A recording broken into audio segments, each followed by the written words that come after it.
Hi hello ನಮಸ್ತೆ ಸ್ನೇಹಿತರೆ, ಎಲ್ಲರಿಗೂ ಕೂಡ ಮತ್ತೊಮ್ಮೆ ನಿಮ್ಮ ಯೂಟ್ಯೂಬ್ ಚಾನಲ್ಗೆ ಪ್ರೀತಿಯ ಸ್ವಾಗತ. ಸೌಜನ್ಯ ಪ್ರಕರಣದಲ್ಲಿ ಏನೆಲ್ಲ ನಡೀತಾ ಇದೆ ಅನ್ನೋದು ನಿಮ್ಗೆ ಗೊತ್ತಿದೆ.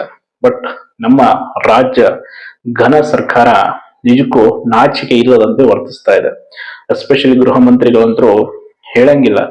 ಅವ್ರು ಯಾಕಾದ್ರೂ ಗೃಹ ಮಂತ್ರಿಗಳಾಗಿದ್ದಾರೋ, ಆ ಹುದ್ದೆಗೆ ಅವರು ಲಾಯಕ್ಕೋ, ಆ ಆ ಜಾಗಕ್ಕೆ, ಆ ಸ್ಥಾನಕ್ಕೆ ಅನ್ನೋದೇ ಎಲ್ಲರ ಒಂದು ಡೌಟ್. ಈಗ ಒಂದು SIT ರಚನೆ ಮಾಡೋದಕ್ಕಾಗಲ್ಲ ಅಂತ ರಾಜ್ಯದ ಮುಖ್ಯಮಂತ್ರಿಗಳು ಹೇಳ್ತಾರೆ ಅಂದ್ರೆ ಎಷ್ಟರ ಮಟ್ಟಿಗೆ ಇವರು ಆರೋಪಿಗಳ ರಕ್ಷಣೆಗೆ ನಿಂತಿರ್ಬೋದು ಅಂತ. ಎಷ್ಟು ಪೇಮೆಂಟ್ ಆಗಿದೆ ಅದಾದ್ರೆ ಹೇಳ್ಬಿಡಿ ಮುಖ್ಯಮಂತ್ರಿಗಳು. ಸುಮ್ಮನೆ ಇಷ್ಟು ಕೊಟ್ಟಿದ್ದಾರೆ ನಮ್ಗೆ, ಅದಕ್ಕೆ ನಾವು ಹಿಂದೆ ಸರಿ. ಈ ಕಡೆ ವಿರೋಧ ಪಕ್ಷ ಅಂತೂ ಬಿಡಿ, ಅದು ಇದ್ದು ಸತ್ತಂಗದು ಯಾವ ವಿಷಯದಲ್ಲೂ ಮಾತಾಡಲ್ಲ. ಇವನ್ KS ಅಭ್ಯರ್ಥಿಗಳಿಗೆ ಅನ್ಯಾಯ ಆಯ್ತು, ಅಲ್ಲೂ ಧ್ವನಿ ಎತ್ತಿ ಬಂದ್ರು, ಏನೋ ಒಂದ್ 4 ಮಾತಾಡಿದ್ರು. ತಾರ್ಕಿಕ ಅಂತ್ಯ ಅಂತೂ ಕಾಣಿಸ್ಲಿಲ್ಲ. ಅಂಡ್ ಇವನ್ ಇದ್ರಲ್ಲೂ ಮಾತಾಡಲ್ಲ ಅವ್ರು, ಯಾಕಂದ್ರೆ ಆರೋಪಿ ಸ್ಥಾನ ಹೊತ್ತವರು ಅವರ ಪಕ್ಷದ ರಾಜ್ಯಸಭಾ ಸದಸ್ಯರು. ಅವ್ರ ಹೆಂಗ್ ಮಾತಾಡ್ತಾರೆ? ಎಲ್ಲ ಇಡೀ ವ್ಯವಸ್ಥೆಗೆ ಅವ್ರಿಗೆ ಮಾರಾಟ ಆದಾಗ ಹೆಂಗ್ ನ್ಯಾಯ ಸಿಗುತ್ತೆ? ನ್ಯಾಯ ನ್ಯಾಯ ಅಂತ ಇಲ್ಲಿ 1000 ಹ್ಯಾಶ್ಟ್ಯಾಗ್ ಜಸ್ಟಿಸ್ ಅಂತ ಬರೆದು ನೀವು 1000 ಜನ ಹೋರಾಟ ಮಾಡಿದ್ರು. ಈ ವ್ಯವಸ್ಥೆನೆ ಕೊಂಡ್ಕೊಂಡ್ಬಿಟ್ಟಿದಾರ.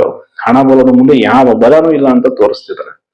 ಇಂಥ ವ್ಯವಸ್ಥೆಯಲ್ಲಿ ನಾವು ಬದುಕ್ತಿದೀವಿ ಅಂತಂದ್ರೆ ನಮಗೆ ನಮ್ಮ ಬಗ್ಗೆನೇ ಅಸೂಯೆ ಹುಟ್ಟೋ ರೀತಿ ಆಗ್ತಾ ಇದೆ. ಎಂತ ಸರ್ಕಾರವನ್ನು ನಾವು ಆರಿಸಿದೀವಿ. ಸರ್ಕಾರ ನಿಜಕ್ಕೂ ಸಮರ್ಪಕವಾಗಿ ಜನರ ಶ್ರೇಯೋಭಿವೃದ್ಧಿಗಾಗಿ, ಜನರ ಕಲ್ಯಾಣಕ್ಕಾಗಿ ಕೆಲಸ ಮಾಡುವಂಗೆ ಕಾಣ್ತಾ ಇದೆಯಾ? ಈ ರೀತಿಯಾದಂತ ಭ್ರಷ್ಟ ವ್ಯವಸ್ಥೆಯಲ್ಲಿ ಹೆಣ್ಣು ಮಕ್ಕಳ ಒಂದು ಸಾವಿಗೆ ನ್ಯಾಯ ಸಿಗುತ್ತಾ? ಒಂದ್ ಕಡೆ ಅಧಿಕಾರಿಗಳು ಸರಿಯಾಗಿ ಕೆಲಸ ಮಾಡಕ್ಕಾಗ್ತಿಲ್ಲ, ಒಂದ್ ಕಡೆಯಿಂದ ಒಂದ್ ಕಡೆ ಟ್ರಾನ್ಸ್ಫರ್. ಆ ಟ್ರಾನ್ಸ್ಫರ್ ಆಗಿ ಅಲ್ಲಿ ಕೆಲಸಕ್ಕೆ ನಿಯೋಜನೆ ಆಗಿ ಚಾರ್ಜ್ ತೆಗೆದುಕೊಂಡು ದುಡ್ಡು ಕೊಡ್ಬೇಕಂತವ್ರು. ಯಾವ ಲೆವೆಲ್ಗೆ ಕರಪ್ಷನ್ ನಡೀತಾ ಇದೆ ಸ್ಟೇಟ್ ಅಲ್ಲಿ ಅಂತ. ಇನ್ನೊಂದ್ ಕಡೆ ಗ್ಯಾರಂಟಿ ಹೆಸರಲ್ಲಿ ಲೋಟಿ, ನಾಯಿಗೆ ಬಿರಿಯಾನಿ ಹಾಕ್ತಿವಿ ಅಂತ ಅವರಲ್ಲೂ ದುಡ್ಡು ಹೊಡೆಯಕ್ಕೆ ಹೊರಟಿದ್ದಾರೆ. ಕಡೆ ಸೌಜನ್ಯ ಪ್ರಕರಣ ಅದು ಬಿಡಿ, ಅದು ಹೋಗ್ಲಿ. ಸ್ವತಃ ಈಗ ಬೆಳಕಿಗೆ ಬಂದಿರುವ ಪ್ರಕರಣ, ಆರೋಪಿ ಯಾರು ಆತ ದೂರುದಾರ ಬಂದು ಸ್ವತಃ ಹೇಳಿಕೆ ಕೊಡ್ತಾನೆ, ನಾನು ಈ ರೀತಿ ಮಾಡಿದ್ದೀನಿ, ನನ್ ಕಡೆ ಸಾಕ್ಷಿಗಳಿದೆ, ಬೇಕಿದ್ರೆ ನಾನು ಶವಗಳನ್ನು ಹೊರ ತೆಗಿತೀನಿ ಅಂತ ಹೇಳಿದ್ರು. ಆತನಿಗೊಂದು ಭದ್ರತೆ ಕೊಡಲ್ಲ. ಪೊಲೀಸರು ಕೂಡ ಕಂಪ್ಲೀಟ್ ಆಗಿ ಲೋಪವನ್ನು ಎಸಗ್ತಾ ಇದ್ದಾರೆ. ಡೇ ಬೈ ಡೇ ಪ್ರಕರಣವನ್ನ ವೀಕ್ ಮಾಡುವಂತ ಎಲ್ಲಾ ಒಂದು ಲಕ್ಷಣಗಳು ಕೂಡ ಈ ವಿಷಯದಲ್ಲಿ ನೇರವಾಗಿ ಕಂಡು ಬರ್ತಾ ಇದೆ. ಒಂದ್ ಕಡೆ SP ಅವರು ಕೂಡ ಅಷ್ಟೇ, ಅದೇನೋ ಸ್ಟೇಷನ್ ಅಲ್ಲೇ ಮ್ಯಾಪ್ ಮಾಡ್ಕೊಂಡು ಆರೋಪಿ ಕಡೆಯಿಂದ ಅಂದ್ರೆ ದೂರುದಾರನ ಕಡೆಯಿಂದ ಎಲ್ಲಿ ನೀವು ಶವಗಳನ್ನು ಹೂತಾಕಿದೆಯಾ ನೀನು ತೋರಿಸು ಮ್ಯಾಪ್ ಅಲ್ಲಿ ಅಂತ ಕೇಳ್ತಾರಂತೆ. ಎಂಥ ನಾಚಿಕೆ ಸಂಗತಿ ಅಲ್ವಾ? ಪೊಲೀಸರಾದಂತವ್ರು ನಿರ್ವಹಿಸಬೇಕಾದ ಕರ್ತವ್ಯ ಏನಾಯ್ತು? ಅವರೇ ಸಾಕ್ಷಿ ನಾಶಕ್ಕೆ ಮುಂದಾಗ್ತಾ ಇದಾರೆ ಅನ್ನೋ ರೀತಿ ಆಗ್ತಾ ಇದೆ. ಅಂಡ್ ಮೊದಲಿಂದಲೂ ಕೂಡ ಈ ಧರ್ಮಸ್ಥಳದ ಎಲ್ಲಾ ಪ್ರಕರಣದಲ್ಲಿ ನಡ್ಕೊಂಡ್ ಬಂದಿರೋದು ಇದೆ. ಸ್ವತಃ ಅಲ್ಲಿನ ಸಬ್ ಇನ್ಸ್ಪೆಕ್ಟರ್ಗಳೇ ಇದರಲ್ಲಿ ಮುಖ್ಯವಾಗಿ ಸಾಕ್ಷಿ ನಾಶ ಮಾಡ್ಕೊಂಡ್ ಬಂದಿರೋರು. ಇವನ್ ಸೌಜನ್ಯ ಪ್ರಕರಣದಲ್ಲಂತೂ 100ಕ್ಕೆ 100ರಷ್ಟು ಸಾಕ್ಷಿ ನಾಶ ಆಗೋಗಿದೆ. ಇದೆಲ್ಲ ಒಂದ್ ಕಡೆ ಆದ್ರೆ ಇನ್ನು ಕೆಲವು ತಿಳಿಗೇಡಿಗಳು ಅವ್ರ ಬಗ್ಗೆ ವಿಡಿಯೋ ಮಾಡಿ, ಇವ್ರ ಬಗ್ಗೆ ವಿಡಿಯೋ ಮಾಡಿ, ಧರ್ಮದ ಬಗ್ಗೆ ಆ ಸಮೀರ್ ಅವ್ರನ್ನ ಬಿಟ್ಟಾಕಿ. ಓಕೆ, ಸಮೀರ್ ನೆಕ್ಸ್ಟ್ ಆಯ್ತಾ, ಅದನ್ನ ಬಿಟ್ಟು ಉಳಿದವರೇ ಇಲ್ಲಿ ಹೋರಾಟ ಮಾಡ್ತಿದ್ರೆ ಅವ್ರ ಬಗ್ಗೆ ಮಾತಾಡಿ. ಸ್ವತಃ ಅನನ್ಯ ಭಟ್ ಅವರ ತಾಯಿ ದೂರು ಕೊಟ್ಟಿದಾರಲ್ಲ, ಒಬ್ಬ ತಾಯಿ ಸತತವಾಗಿ ಆಕೆಯ ಮಗಳ ಒಂದು ಕಳೆ ಬರಹವನ್ನು ಕೂಡ ಅಂತ್ಯ ಸಂಸ್ಕಾರ ಕೂಡ ಮಾಡಕ್ ಆಗಿಲ್ಲ ಅಂತಂದ್ರೆ ಎಷ್ಟು ಭೀಕರತೆಯಿಂದ ಇವರು ವರ್ತಿಸ್ತಾ ಇದ್ದಾರೆ. ಯಾವ ಸರ್ವಾಧಿಕಾರ ರಾಷ್ಟ್ರದಲ್ಲಿ ಇದೀವ ನಾವು? ರಾಜ್ಯದಲ್ಲಿ ಇದೀವ? ಪ್ರಜಾಪ್ರಭುತ್ವ, ಸಂವಿಧಾನ, ಆಶಯಗಳು, ಮಾನವನ ಹಕ್ಕುಗಳು ಯಾವುದಕ್ಕೂ ಫಂಡಮೆಂಟಲ್ ರೈಟ್ಸ್ ಏನೂ ಇಲ್ವಾ? ಇವನ್ ಕೋರ್ಟ್, ಸರ್ಕಾರ, ಅಧಿಕಾರಿಗಳು, ಪೊಲೀಸರು ಎಲ್ರು.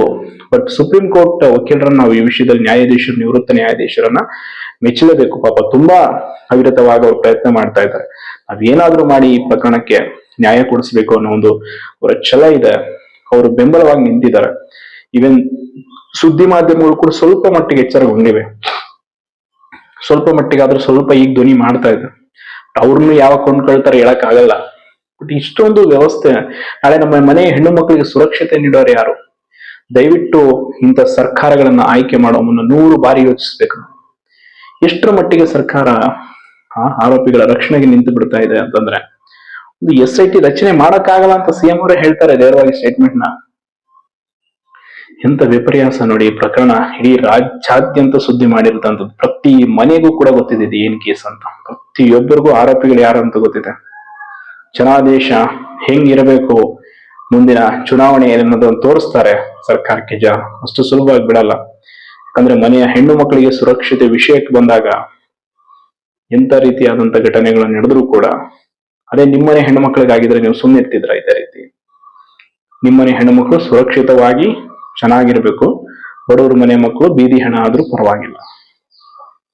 ಈ ವ್ಯವಸ್ಥೆಯಲ್ಲಿ ನ್ಯಾಯಕ್ಕಾಗಿ ಹೋರಾಟ ಮಾಡೋ ಪ್ರತಿಯೊಬ್ಬರ ಕಷ್ಟ ಕೂಡ ಹಿಂಗೆ. ನಾವು KS ವಿಚಾರದಲ್ಲಿ CM ಅವ್ರನ್ನ ನಂಬಿದ್ದಕ್ಕೆ ಯಾವ ರೀತಿಯಾದಂತ ಮೋಸ ಆಯಿತು ಅಭ್ಯರ್ಥಿಗಳನ್ನೋದು ಕೂಡ ಗೊತ್ತಿದೆ. ಅಟ್ ಎನಿ ಕಾಸ್ಟ್ ಹೋರಾಟವನ್ನ ಮಾತ್ರ ಜನರು ಮಾತ್ರ ಬಿಡಲ್ಲ. ಜನರೇ ಇದಕ್ಕೆ ಅಂತಿಮ ತೀರ್ಪನ್ನ ಕೊಟ್ಟೇ ಕೊಡ್ತಾರೆ ಅಂತ ಹೇಳ್ತಾ ಧನ್ಯವಾದ.